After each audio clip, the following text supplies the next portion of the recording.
Mga kwento ni Felmo.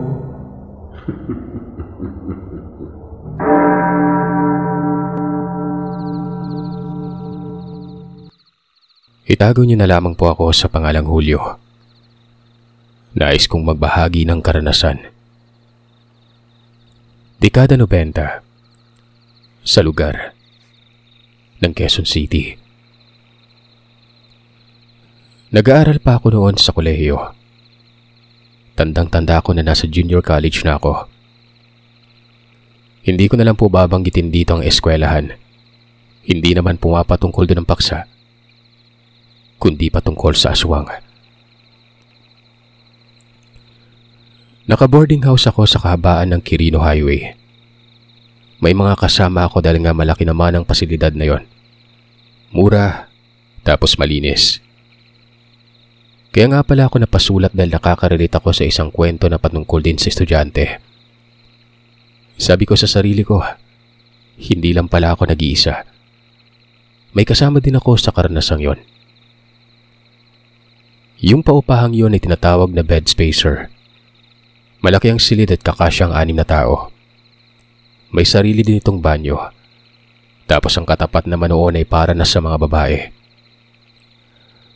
Ang namamagitan lamang ay isang espasyo na ang gitna, 2 poso. Kaming lahat noon ay nagkakatuwaan tuwing umaga. Kasi nga may mga ubod ng pipilyong mga babae na naliligo talaga doon ng halos wala ng suot. Yung para bang nangaakit. Bale, hindi pa kasi puno yung silid kung nasaan ako naroroon. 3 lamang kami roon tapos lahat na mga kasama ko. Pinsan ko. Pangalanan natin silang Andoy at Daning. Itong mga ito ay ubod ng manyakis. Siguro maraming nakaka-relate ngayon sa mga nakikinig. Partikular sa mga taga-ibang lugar na napapadayo lang para mag-aral. Halo-halo na kasi ang ugali ng makakasama na para di mga sundalo. Second sem. Dito nangyari ang sobrang nakakapangilakbot naming karanasan. May kakalipat na estudyante, babae, at talagang laglag ang dila namin dahil naman napakaganda. May iba namang magaganda doon pero iba yung datingan niya. Tingin pa lang, makakapang-ano na ng pagkalalaki. Pasintabi po sa mga magulang na may mga minor de edad na kasamang nakikinig. Kung manamit pa ito, nakakaakit. Tingin ko nga, anak mayaman eh. Tapos nag-aaral yon sa mas mahal na eskwelahan. Ilan po ay base sa pagkilatis ko sa kanya noon. Pangalanan natin itong Kara. May kasama itong kalilipat din. Bali, 2 talaga silang kakalipat lamang doon. Kinababaliwan itong si Kara ng mga kalalakihan. Tuwing gabi nga noon, gabi-gabi lang pangaharana. Ito kasing silid nila ay nasa gitna banda ng mahabang pasilidad na nakatapat sa amin. Yung amin nga pala ay nasa dulo. Ang kasunod nito ay pader na mataas na. At may puno dito na kung tawagin ay mosquito tree. Ang ilalim nito, may upo ang gawa sa semento. Kumbaga, tambayan. May duyan pa nga pero bumigay na yon. Isang gabi, nagkasigawan doon sa tapat ng silid namin. Nagkagulo at talagang kapansin-pansin na tila may komosyon. Sabi ko kay Andoy, silipin niya kamo kung anong nangyayari. Abala kasi ako noon sa isang proyekto. IT po kasi ang kurso ko, industrial. Lumabas naman itong si Andoy pero mga segundo lang. Bumalik kaagad ito. Kitang-kita ko sa mukha niya. Natakot na takot yon. Humudyat lamang ito ng kamay nang ibig sabihin ay sumunod daw kami sa kanya. Ayun, kalmado lamang ako palabas kasama si Daning. Pero nang may ituro itong si Andoy, Ganoon na lang ang panlalaki ng mga mata ko. Sa bubungan ng inuupahan ng mga babae, may nakita akong tao. Nakatuwad yon. Hindi ko mapigura ang mukha gawa ng madilim. Makikita ito pero anino lang kasi nga may aninag noon mula sa buwan. Sumigaw itong si Daning ng, "Aswang! Aswang!"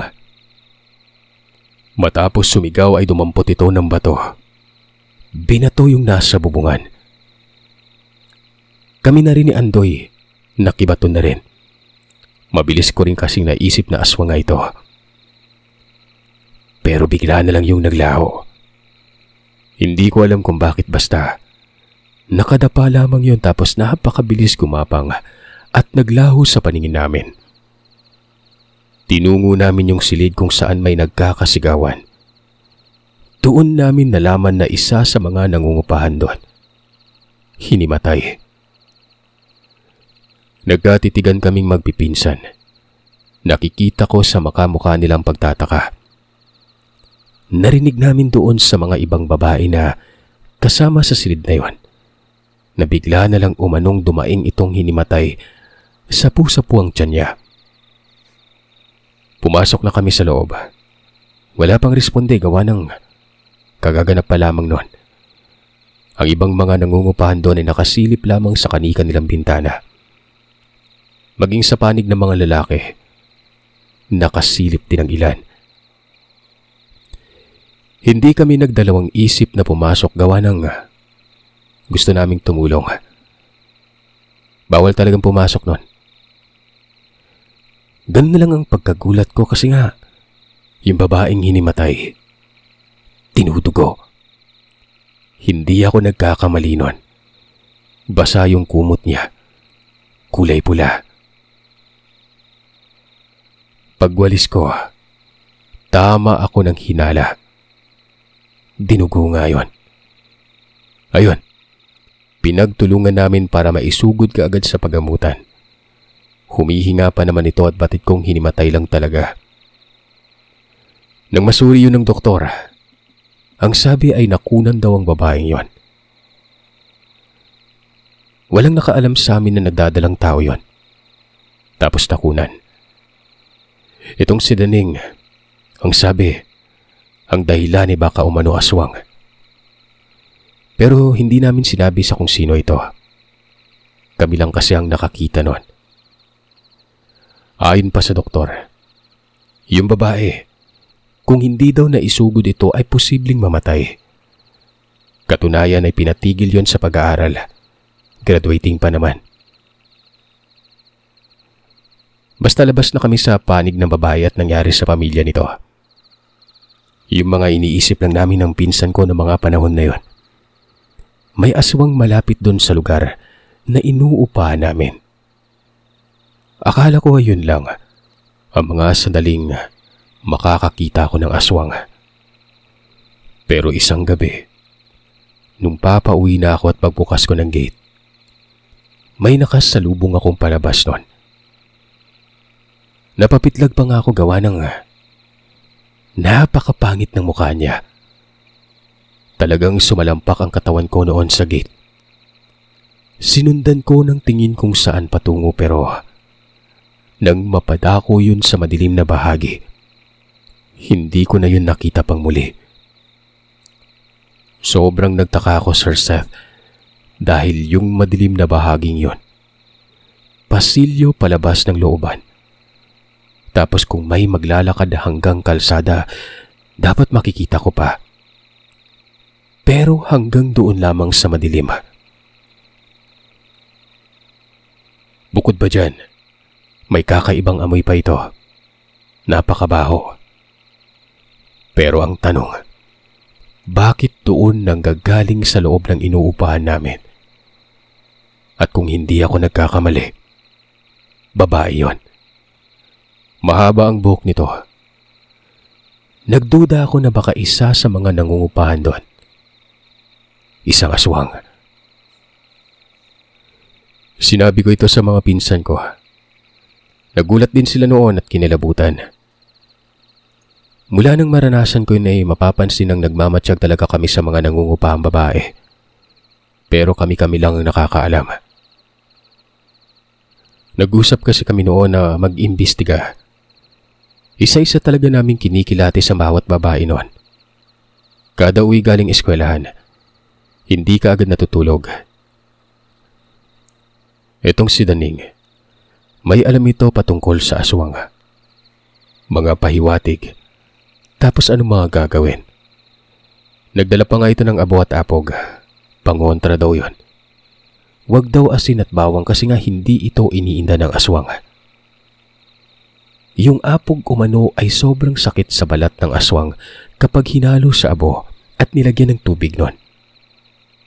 Natural maging tao nga ay masasaktan dito. Maanghang yung apog eh. Nakalagay yun sa plastic ng ice tubig. Marami ang ginawa namin nun. Mahigit 20. Inilagay lang namin sa banyo. Kapag nagpakita yung aswang ay babatuhin lamang umano ito. Kapag nabasa umano, iiyak at mabubunyag umano ang tunay na pagkatao. Isang linggo, kung hindi ako nagkakamali. May napansin akong kahina-hinala dito kay Kara. Labas-pasok sa silid tapos parang hindi napapakalinon. Yung tipong sobrang naiinitan. Sinabi ko sa mga pinsan ko ito. Ay naman kay Daning baka si Kara daw yung aswang.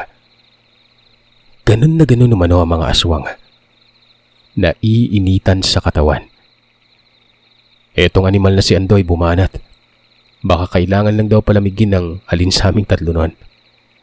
Baka kumakati daw. Baka isa sa amin ang palarin. Nakutusan ko talaga. Napakarumi mag-isip. Pero may punto si Daning. Kasi nga, ito din ang sabi sa akin ng tatay ko. Naipaalam ko kasi ang nangyari sa mga magulang ko. Lalo na ang pag-iimbestiga namin nun. Hindi muna namin pinuna si Kara. Pero number 1 target na namin siya noon. Sabi ko pa sa sarili ko, sana hindi siyang aswang kasi nga sayang naman yung ganda nun. Hanggang sa umabot na sa punto na sumisimple na ako kay Kara. Yung tipong nanliligaw pero ibang motibo. Bahala na kung hindi sagutin basta malaman ko lang kung aswang ba talaga ito o hindi. Doon ko nalaman na napakabait nitong si Kara. Nakikisabay kasi ako sa kanya noon. Kahit hindi naman sabay ang klase pero sinasadya ko. Nagmumukha nga akong timang noon. Galante si Kara. Tapos ay parang wala siyang alam na naniligaw ako sa kanya. Yung tipong dalagang Pilipina talaga. Hanggang sa nahulog na ako ng tuluyan noon. Hindi ko na nga naiisip noon na nag-iimbestiga pala ako. Nakalimutan ko na yon. Ito mga kasama ko ay sinisita ko. Ano ba daw ang ginagawa ko at parang tinututuhanan ko na. Isang hapon, si Kara nagtungo sa silid namin sa mismong bulwagan. Ang humarap dito ay si Andoy kasi nga nasa banyo ako noon. Hinahanap ako ni Kara. Nakisuyo naman ako kay Andoy kung ano bang sadya ng dalaga. Magpapasama daw siya sa'yo. Ano ba't para ka nang nagbabakasyon dyan sa banyo ah? Tapos paglabas hindi naman basa yung buhok. Ano ba kasi yung ginagawa mo dyan? Nag-ano ka no? Napamura ako nun. Kalakas ng pagkakasabi niya at alam kong narinig ni Kara. Mabilis akong lumabas tapos sinikmuraan ko talaga si Andoy. Ito namang si Daning ay nakatitig sa akin pero masama nun. Hindi yung tipong natutuwa. Hoy Julio, tandaan mo yung mga napag-usapan natin ha. Lumilihis ka na. Wika ni Daning. Tumango lamang ako noon at lumabas. Nanlaki ang mga mata ko. Bumungad sa akin si Kara. Sobrang sariwa. Basa ang buhok. Manipis ang suot na bakat na yung... Alam niyo na. Malakas yung alindog niya, Sir Seth. Nakakapang-akit talaga. Nakatali ang buhok at kitang-kita ko ang kabuuang hulma ng kanyang maliit na mukha. Saan ba tayo pupunta? Tanong ko sa kanya. Biglang ngumiti at yumuko itong si Kara. Tumititig ito sa akin.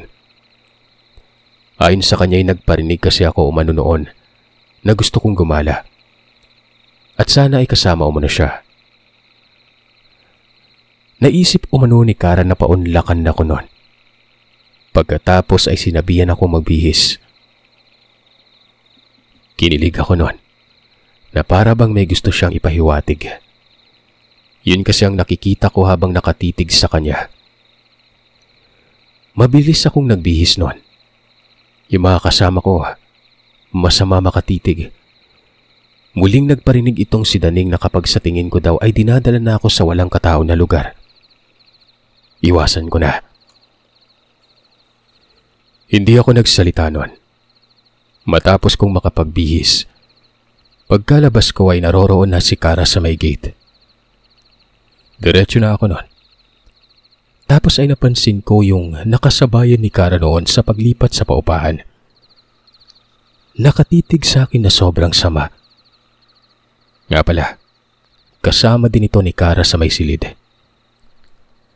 Sobrang sama. Nanlilisik yung mga mata na para bang hindi nagugustuhan ang makita kong kasama si Kara. Kinabahan ako noon sa hindi malamang dahilan. Siyempre, nandun na yung may mga kakaibang nangyari sa lugar, di ba? Naisip ko na baka itong si Kara. Aswang talaga. Baka yung pagtitig na yun ay pag-aalala sa akin yon. Baka alam ng babaeng yon ang pagkatao ni Kara. Pangalanan natin itong Naneth. 3 din sila sa silid pero yung isa, lumipat. Hindi ko alam ang dahilan kung bakit lumipat sa nagsisiksikan na isa pang silid doon. Samantalang marami namang bakante sa silid nila Kara. So ayun na nga. Napapaisip na ako nun. Mukhang totoo nga. Doon na bumalik yung pag-iimbestiga ko sa kanya. Na noon ay nabaliwala ako nang binigyan niya ako ng atensyon. Pero hindi yun naging dahilan para hindi ko siya samahan. Sumama ako. Naglakad lang kami. Hindi ko alam kung saan niya ako dadalhin. Hanggang sa nakarating kami noon sa may Greenfields. Ito yung subdivision na parang parke. Maganda yung lugar na ito at kahit pribado yon, malaya namang nakakapasok ang mga namamasyal. Itong lugar ng Greenfields ng mga panahon na yon, bagamat subdivision pero magkakalayo ang bahay. Yung tipong perlote ang bahay, tapos malalaking lupay na yon. Hindi din crowded, payapa at talagang pabor kung may magde-date nun. Wala kaming usap-usap habang paparon. Namumutawi sa isipan ko noon ang halong pangamba na may halong pagtataka. Inaalam ko na noon ang kinikilos ni Kara. Nakangiti lang ito lagi at kapag nagkakatitigan kami, tumatango na parang nahihiya. Hanggang sa yun nga, hindi ko alam kung anong nakain ko pero sinimulan ko ang usapan namin patungkol doon sa may hinimatay dahil nga nakunan. Sinabi ko talaga na inaswang yon at ang unang nakakita nito ay si Andoy. Nakita ko din sa bubungan yon. Akala ko nga yun yung pinagkakaguluhan nung nagkasigawan mga babae. Tingin ko, alam niyo din yun dahil nga kasunod lang naman yun ang silid niyo eh. Hindi kaagad nakapagsalita si Kara. Napatitig ito sa akin tapos nakikita ko nga para ba siyang nagulat na halong natakot. Maya-maya pa, nagsabi ito na totoo ba daw na may aswang kaming nakita nun. Tumango ako at sinabing hindi ako bulag. Pero ang pagkakasabi kong yon ay madiin at nakatitig sa kanya ng seryoso. Inaalam ko kasi ang magiging reaksyon niya. Nakakatakot naman yan, Julio. Talaga ba? Totoo ang aswang? Medyo nag-iba ang isip ko nun dahil parang napaka-inosente niya. Pero iniisip kong baka nagkukunwari lamang ito.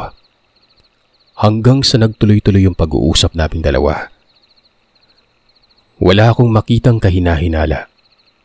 Panay tanong pa ito sa kung ano ba ang itsura ng aswang. Hindi pa daw kasi siya nakakakita nun. Sabi ko naman ang nakita ko ay doon lamang sa paupahan. Babaeng mahaba ang buhok. Matangkad. Sing-tangkad ni Kara. Pero wala. Hindi ko talaga siya mahusgahan ng mga panahon na yon. Napapanatili niyang emosyong inosente.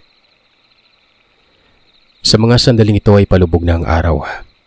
Tapos nag-aya siyang magpunta daw kami noon sa mga fast food. Ililibre niya umano ako. Itong mga pagpapahiwatig na ito, nakukumbinsi ko ang sarili ko na hindi siya aswang.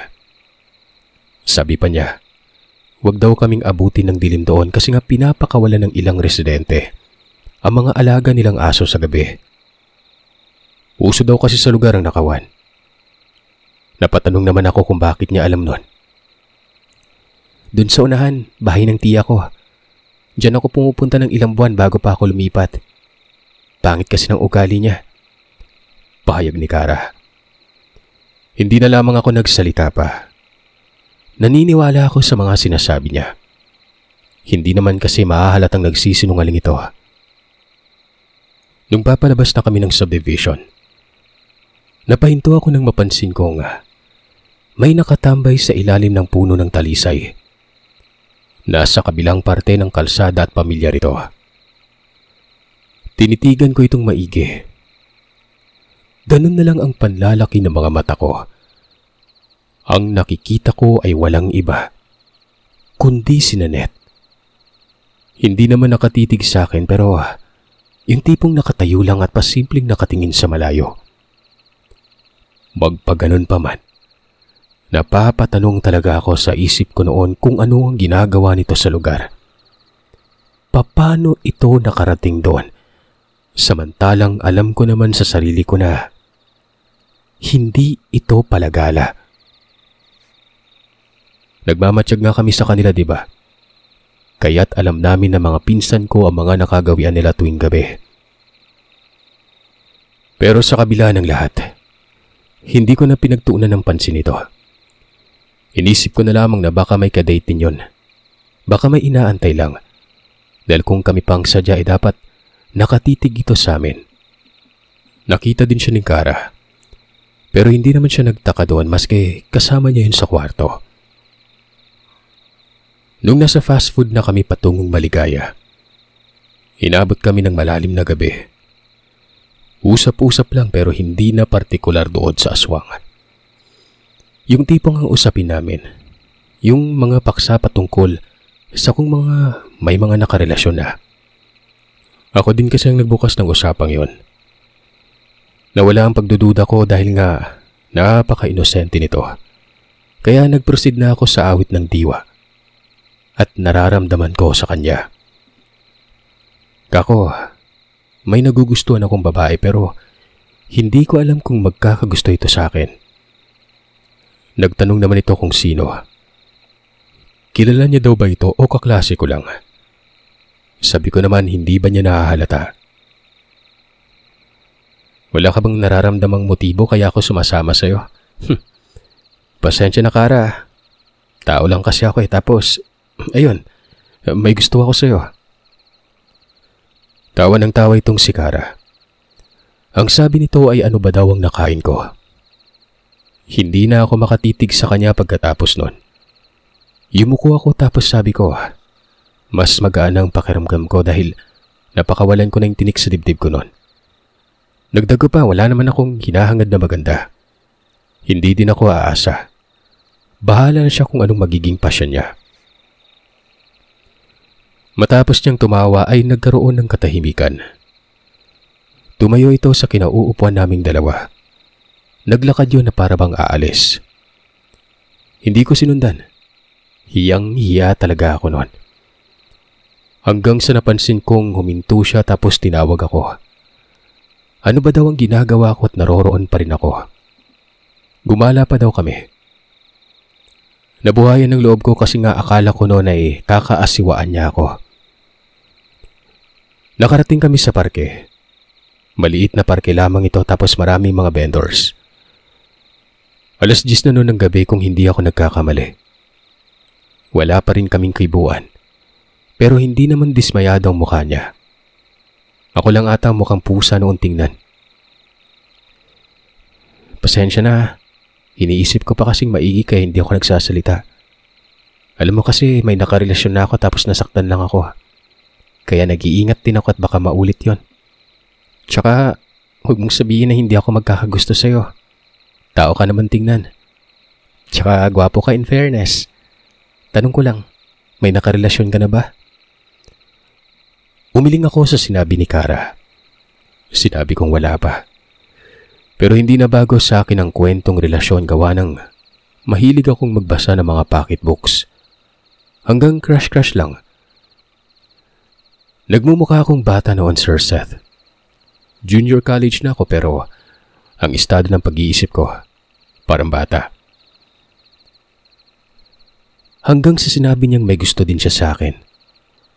Papayag ba umano siyang samahan kung wala pa siyang gusto? Ang tanong lang, kung mapagkakatiwalaan ba daw ako? Parang sumaya ako bigla nun. Nailalarawan ko na noon na ilang saglit lang. Sasagutin na niya ako. Sa daloy pa lamang ng pananalita niya, parang yun na yung kasunod. Tango lamang ako ng tango pero hindi ako makatitig sa kanya. Hanggang sa bigla niya na lamang akong hinalikan. Ayon kay Kara, hindi na umano uso yung sagot na I love you too. Malaki na umano kami at masagwa umano nun. Alam ko na umano ang ibig sabihin ng paghalik niya sa akin nun. Dagdag pa niya, yung nakarelasyon niya kasi umano ay parang pastor kung kumilos at magsalita. Malaki umano ang respeto niya kay Kara. Pero nung nakuha niya na ito, iniwan na siya. Salik na yun, Sir Seth, talagang tanggal ang pagkahiya ko. Parang gusto ko pa siyang sunggaban. Niyakap ko ito. Sabi ko pa ay mamahalin ko siya at kapag nakapagtapos na ako ng pag-aaral, unang aatupagin ko ay ang pagpapakasal sa kanya. Tama ko ang paganti ng yakap niya. Dikit na dikit talaga at hindi ko maiwasang maano nun. Yun bang mangilabot. Napakabango kasi ng batok niya. Habang papauwi kami noon, naka-holding hands kami na parang walang katapusang saya. Pero napahinto kaming dalawa. Doon mismo ito malapit sa eskinita, papasok ng inuupahan naming bahay. Biglang may dumaan sa harapan namin noon. Napakabilis nitong makatawid sa kalsada. Napakabaho niya. Pamilyar sa akin ang figura. Mabilis kong sinabi kay Kara na dalian naming umuwi. Sabi ko sa kanya, aswang yung napadaan sa harapan namin. Doon ko lubos na pagtanto na hindi si Kara ang aswang. Sumunod siya sa akin. Nagkahulan pa ang aso noon habang papasok na kami sa looban. Bagamat alam kong hindi si Kara pero sino ba talaga ito? Doon din kasi galing yun sa loobang yon. At kung hindi ako nagkakamali, mula sa mismong inuupahan naming pasilidad. Nang matapat kami sa silid ni Kara, sinipat ko doon. Wala. Hindi ko naman na pinunayon. Nang makarating naman ako doon sa may silid namin, gising pa yung mga kasama ko. Nakabihis.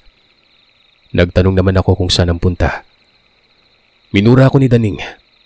Kinaltukan ako sa may noo at nagwika ng, saan pa? Di hanapin sana yung labi ng katawan mong hayop ka.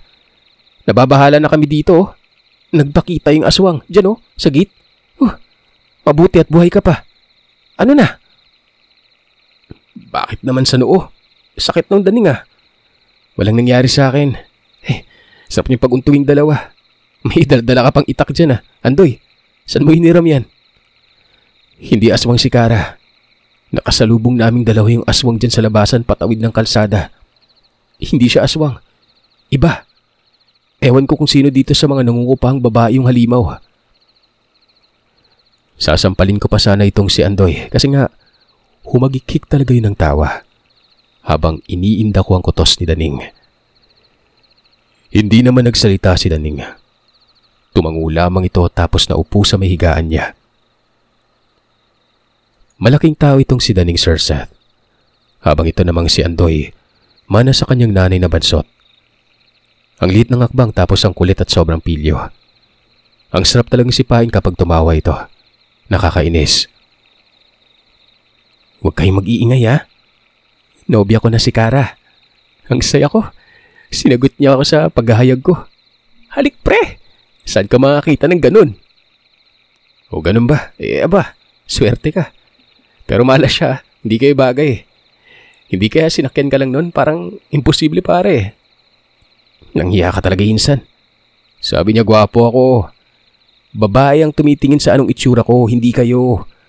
Palibasa kasi hindi niya ako tinititigang maigi. Tingnan niyo. Basta, nagkabiruan kami nun. Ito kasi mga kasama ko ay walang tinatagong ugali. Kung ano yung nararamdaman ay sinasabi talaga. Kaya kilalang kilala ko sila at cool na kulang tandem namin nun. Pansamantalang nawala yung pagmamasid namin. Ito din naman kasing mga kasama ko ay parang tinatamad na rin. Ang inaatupag ng mga ito, pakinggan lagi si Kara. Yung tipong lahat ng baho ko ay sinasabi nila. Namanyak daw ako, baka magsisi si Kara. Ito kasi mga kasama ko, may gusto ito sa babae. Maging yung iba nga nangungupahan doon makita lagi na kaming nag-uusap ang sama ng mga titig sa akin Gaya ng sinabi ko, bawal pumasok sa silid ng mga babae. Kaya naroroon lamang kami sa labas at para talagang isang sine yon dahil lantad na lantad kami ni Kara.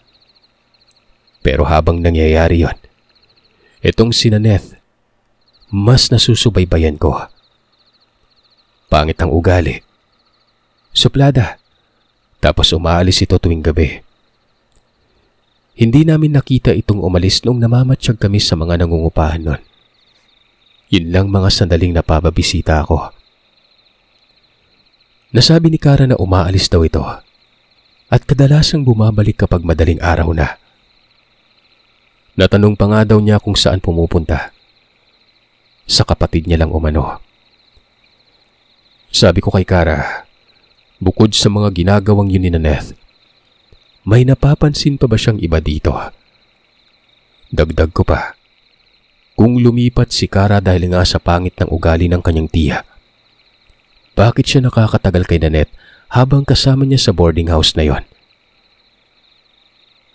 Ayon kay Kara, wala naman umano silang pakialaman. Yung tiya niya ay nakikialam kasi yun sa buhay niya. Doon naman umano sa tanong ko kung may napapansin ba siyang kakaiba bukod sa pag-alis nito. Meron. Minsan ay naaabutan niya umanong parang nagdadasal. At may kaharap itong hindi niya mawaring kung anong rebulto. Kung minsan pa ay may amoy itong napakabaho na parang isang lana. Nanlaki ang mga mata ko nun. Yun pa lang sa mga sinabi ni Kara. May kakaiba na kay Naneth. Hindi ko naman sinabi sa kanya na aswang ang kanyang kasama pero pinayuhan ko si Kara na kung maaari, lumipat ng silid. Gawa ng sa tingin ko ay sobrang pangit talaga ng ugali at baka makaaway pa ito ni Kara. Ang sabi niya naman sa akin ay halos hindi naman daw sila nag-uusap. Paano daw sila mag-aaway? Kanya-kanya sila doon sa silid na yon. Lumipas ang ilang buwan. Lumalim na nang lumalim ang ugnayan namin ni Kara. Yung tipong pinag-uusapan namin na yung mga pangarap namin kapag kami ang nagkatuluyan. Kulang na lang yung ginagawa na magkarelasyon. Pero may respeto kasi ako. Minsan ay hinahatak na lamang ako ni Kara sa silid niya. Pinapatay ang ilaw. Lumalabas ako nun. Alam ko na yung gusto niya mangyari. Pero sabi ko huwag dahil hindi pa napapanahon. Kung nagawa ito ng kasintahan niya dati ay hindi ko gagawin sa kanya ito habang nasa ganun pa kaming estado. Para bang nagagalit pa ito pero tumatawa naman ilang saglit lang. Hanggang sa isang araw, nagkasakit si Kara. Nilalagnat, panay suka. Napagalitan pa nga ako ng mga pinsan ko kasi nga nagdududa mga ito na buntis ang babae. Kamuntikan pa ako magulpi ng mga yon. Dinala ko sa ospital si Kara. Pinasama ko pa yung mga pinsan ko dahil kahit anong paliwanag ko na hindi buntis dahil walang nangyari. Ayaw maniwala. Ayun, natahimik. Pero ang nakapagtataka, wala namang sakit na maselan si Kara. Karaniwang lagnat lamang umano yon na sobrang taliwas sa nakita kong pagdaing nito na parang mamamatay. Gumaling din kasi kaagad si Kara noon kaya naging ganon. Pinauwi kami noon at niresetahan lamang ng ordinaryong gamot. Pero pagsapit ng gabi, nilagnat na naman ito at ganun pa rin ang sitwasyon. Suka ng suka. Wala si Nanette at hindi ko alam kung nasaan. Basta sa mga pagkakataong yon ay hindi ko pa nakikita ito habang nagkakasakit si Kara. Nagdududa ako at baka may ginawa siya kay Kara. Hanggang sa pagsapit ng madaling araw, dumating si Nanette. Nagulat pa ito nang makita si Kara. Naroroon ako sa silid nila. Nakapasok ako gawa ng humingi ako ng pahintulot sa may-ari. Nagtanong si Nanette sa akin kung anong nangyari. Hindi ko siya sinasagot. Sa isip-isip ko, nagkukunwari ka pa. Hanggang sa may kinuha ito si Nanette sa kanyang maliit na aparador. Gara pa yon. Pinahiran yung tiyan ni Kara. Hindi ako nakareklamo, baka mag-isip ng iba. Hinayaan ko lang pero inihanda ko ng sarili ko noon na kapag may ginawa itong hindi maganda, susuntukin ko talaga sa mukha kahit babae pa. Hanggang sa walang ano-ano. Inaaswang ka, Kara. May ipinakain sa'yo. Tulungan mo ako, Holyo. Hubarin mo yung damit niya. Sinabi kong hindi ko ito gagawin. Tinitigan ko siya na masama. Duda nga ako na siyang aswang, di ba? Pero pinagalitan ako. Huwag daw akong mag-aksaya ng oras dahil kapag hindi natanggal ang kung anong lason na napakain kay Kara, mamamatay ito. Nag-aalangan ako noon pero sumunod na lamang ako. Pero nakamasid talaga ako kay Nanette. Hindi pumalag si Kara. Nagpahubad nga yun. Tapos nakita ko yung katawan niya. Malinaw pa sa sikat ng araw. Hiyang-hiya ako pero hindi ko itinatanggi na nakalimutan ko may sakit ang girlfriend ko. Mantakin niya may dinadaing niya na pero wala akong patawad.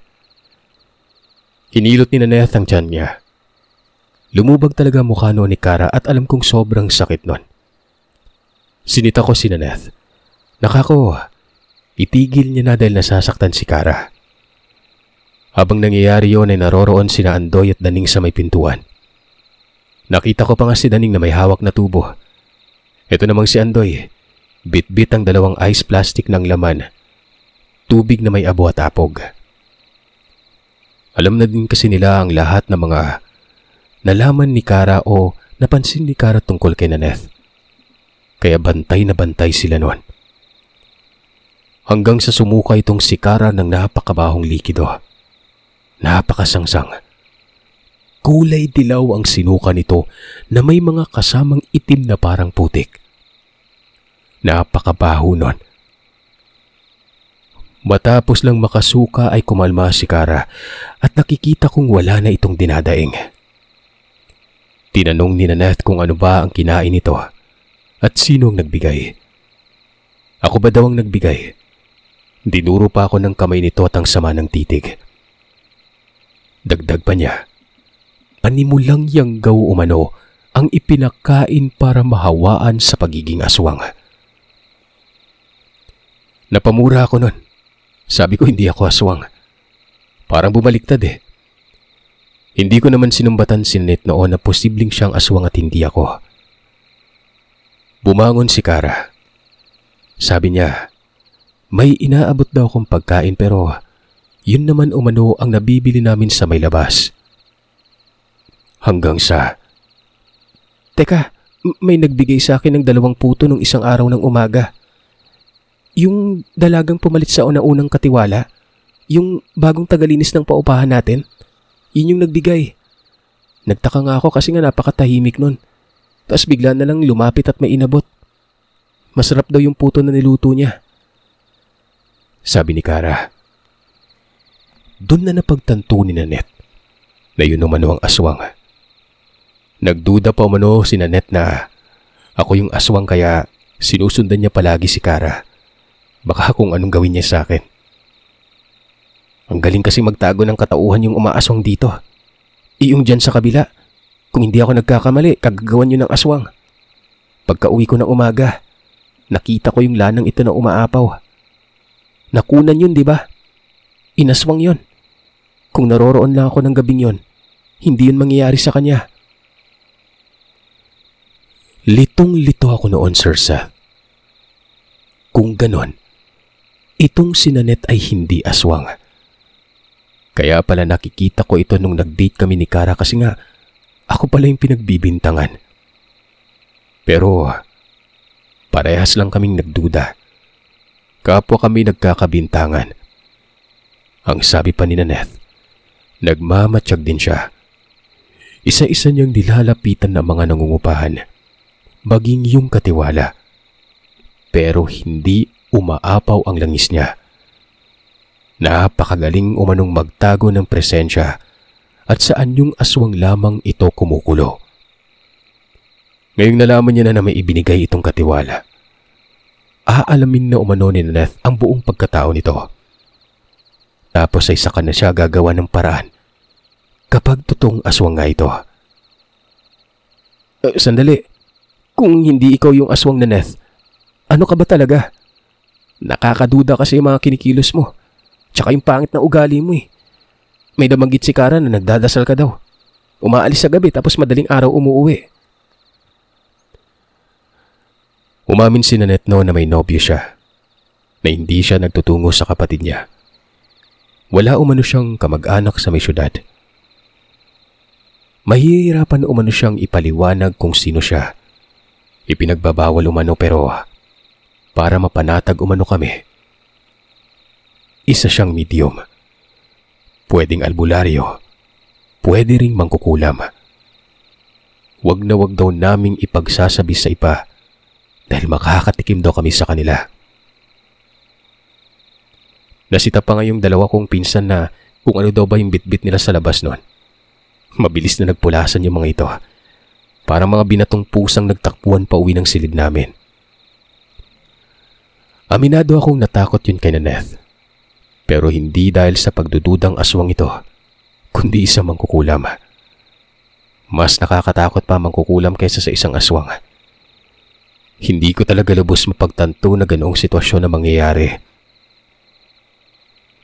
Ilang araw nakalipas, nagkausap kami ni Nanette. Tama siya ng pagdududa. Aswang nga daw ito dahil naaktuhan niya. Nakaatang daw siya gabi-gabi at dumadalaw ito kay Kara. Napakailap at sobrang galing umanong magtago.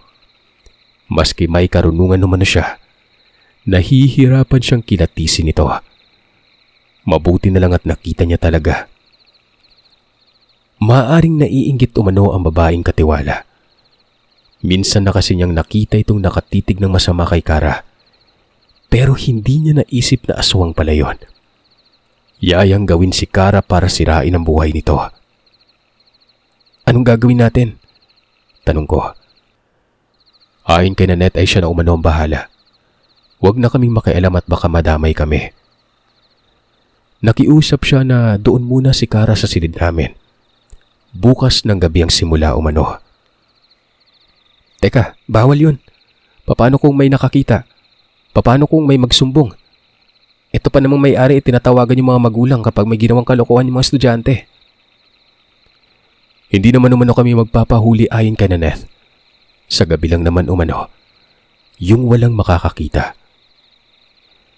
Inutusan niya si Kara na gawin ang mga sinabi niya dahil may gagawin umano siya sa kwarto at hindi umano magugustuhan ni Kara ang makikita niya noon. Dali-daling tumango si Kara. Ako naman nag-aalangan. Bukod sa takot kong masumbong, anong mangyayari kapag naroroon si Kara tapos kasama ko pa yung 2 kutong lupa ko mga pinsan? Nga pala, yung may-ari ng paupahan, lahat ng impormasyon namin inaalam nito. Lalo na kung saan nakatira kasi nga, makikialam ang may-ari kapag nabulastog ang estudyante. May malasakit ito sa kinabukasan namin kung kaya ang mga magulang namin inirerekomenda talaga ang paupahang yon para walang takas. Nagalit nga'y may-ari na may nabuntis Yun din ang unang nagsumbong sa mga magulang nung nabuntis at nakunan. Kaya pinatigil sa pag-aaral yon. Kinabukasan ng gabi, dun ko dinala si Kara sa silid. Pinaalam ko muna ito sa mga kasama ko. Binantaan ko sila na kapag kakantsawan nila ako, pagsusuntukin ko silang 2. Pero sa kabila ng abiso kong yon, kakapal na mukha, hindi pa rin ako nakaligtas. Halos puputok ang ugat ng ulo ko noon sa galit. Ikaw ba naman ang makarating sa silid tapos inihanda na nila ang mahihigaan naming 2? Naglatag ng banig, yung sa gitna ng sahig yon. Huwag daw akong matulog sa katre. Dapat kaming 2 sa sahig lang para kasya. Kapag sa katre umano at magkahiwalay kami ni Kara sa pagtulog, sisigaw umano sila na naroroon na tutulog ang dalaga nun. Alam ko nang nasa isip na mga ito. Para bang itataring manok kami nun. Tapos ang nakapalibot sa amin yung mga pupusta. Hindi na lang ako tumanggi nun. Wala namang naging problema kay Kara. Napagtabi kami. Itong 2 alam kong nagtutulog-tulugan lang. Imposibleng hindi dahil lalaki ako at alam kong diskarte ng mga ito. Ang mali lamang nila, hindi ako nananamantala. Kahit pa lalaking lalaki ako noon, iniihi ko na lang. Hindi ko alam kung anong ginagawa ni Naneth doon sa room nila Kara.